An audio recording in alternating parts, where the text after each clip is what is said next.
Hi guys, hello నమస్తే. నేనైతే నా డ్యూటీ అయితే పశువుల కాపుకి అయితే రావడం జరిగింది. మరి ప్రతిరోజు కూడా పశువుల కాపుకి వస్తున్నాను నేనైతే. మరి ఈ సీజన్లో అయితే వేసవి పొలాల్లోనే మనమైతే ఉడుపు చేస్తున్నాము. దుక్కు అయితే దునేసి మధ్యాహ్నం అయితే పశువుల కాపుకి అయితే రావడం జరిగింది. చూస్తున్నారు కదా నా వెనక తల మా అడవి అయితే ఎలా ఉందో. ఈ సీజన్లో అయితే మనకు గడ్డి అయితే దొరకదు, ఎందుకంటే సమ్మర్ సీజన్ వచ్చింది కాబట్టి మనకు ఆవులు మేయడానికి గడ్డి అయితే దొరకదు. అంతా ఎండిపోయిన గడ్డే, చాలా ఇబ్బంది. వర్షాకాలం సీజన్ అయితే మరి ఆవులకి కొదవలేదు.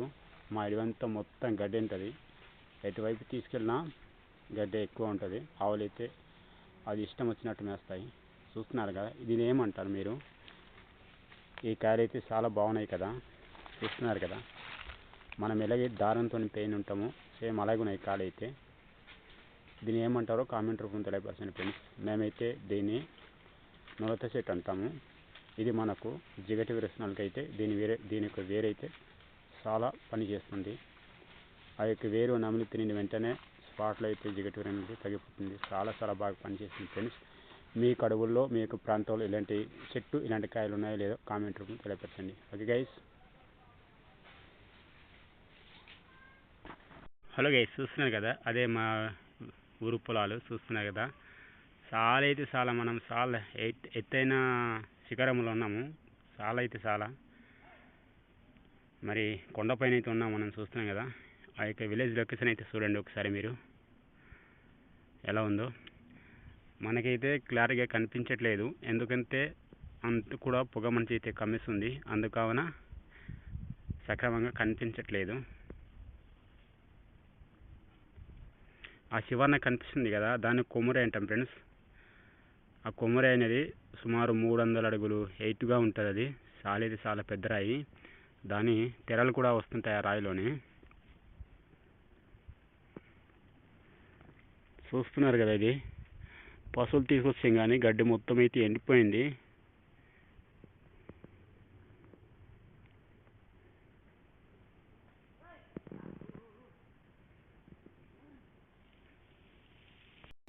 ఈ యొక్క అడ్డ సెట్ అయితే చాలా బాగుంది, ఊగటానికి చాలా ఇంట్రెస్ట్గా ఉంది. చూస్తున్నారు కదా, ఉయ్యల్లాగా ఉంది.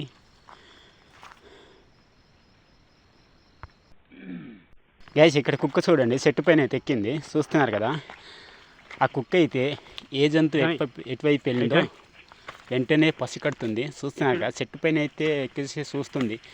ఆ చెట్టు పైన కొండముచ్చి కానీ కోతులు కానీ ఆ చెట్టు పైన ఎక్కేసి వెళ్ళింటాయి కదా, అందుకావున పసికట్టి అయితే ఆ చెట్టు పైన ఎక్కింది. చూస్తున్నారు కదా, ఈ కుక్క అయితే చాలా ఎక్కడింతో వాసన పసికట్టిన వెంటనే ఆ జంతువుని అయితే దాడి చేస్తుంది. చూస్తున్నారు కదా, చెట్టు పైన ఎలాగెక్కిందో.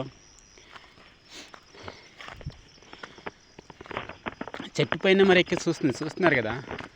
ఎక్కడైనా ఇలా చెట్టు పైన కుక్క ఎక్కడైనా చూసారా? దీనంటే లక్కీ అని పేరు పెట్టాము. ఇది చాలా డేంజరు.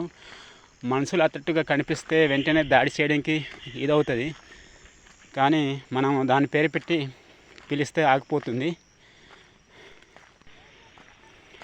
చూస్తున్నారు కదా ఎలా కాస్తుందో చెట్టు పైన ఎక్కి. జానీ సాయిల్ అయితే చాలా వెంటనే జంతువులను అయితే పసికడుతుంది.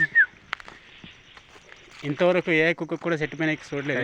మేమైతే టైం అయిపోయింది, 4 గంటలు అయిపోయింది టైం అయితే. ఆవులు తోలుకెళ్ళిపోతున్నాం ఇంటికాడ. మరి మీ విలేజ్లో అయితే ఎంత టైంకి పశువులు తోలుకెళ్తారో, మా విలేజ్ అయితే మేము ఎప్పటికీ 10 గంటలకి కొండలో తీసుకెళ్ళేసి 4 గంటలకి వెళ్తే మళ్ళీ రిటర్న్గా తీసుకొచ్చిస్తాం. ఎందుకంటే మాకు వర్షాకాలం అయితే ఎక్కువ గడ్డి ఉంటుంది. అప్పుడైతే 3 గంటల టైంకే పశువులు అయితే తోలుకొస్తాం ఇంటికాడ. ఈ యొక్క సమ్మర్ సీజన్ కాబట్టి కుదవలేదు, మరి మేత ఎక్కువ దొరకదు కాబట్టి 4 గంటల టైంకి అయితే ఆవులు అయితే తీసుకొస్తాము. ఇంటికి రావడానికి 5 అయిపోతుంది. చూస్తున్నావు కదా, వెంటనే తీసుకెళ్ళిపోతున్నాం. ఇంకా మా వాళ్ళైతే, ఇంకా నేనైతే ముందున్నాను, మా వాళ్ళైతే వెనకాల నుంచి పశువులు అయితే తీసుకొస్తున్నారు. నేనైతే ముందు వెళ్తున్నాను. చూస్తున్నారు కదా గాయస్. మరి ఈ వీడియో నచ్చినట్లయితే లైక్ చేసి షేర్ చేసి కామెంట్ రూపంలో తెలియపరచండి. Okay, thank you, bye.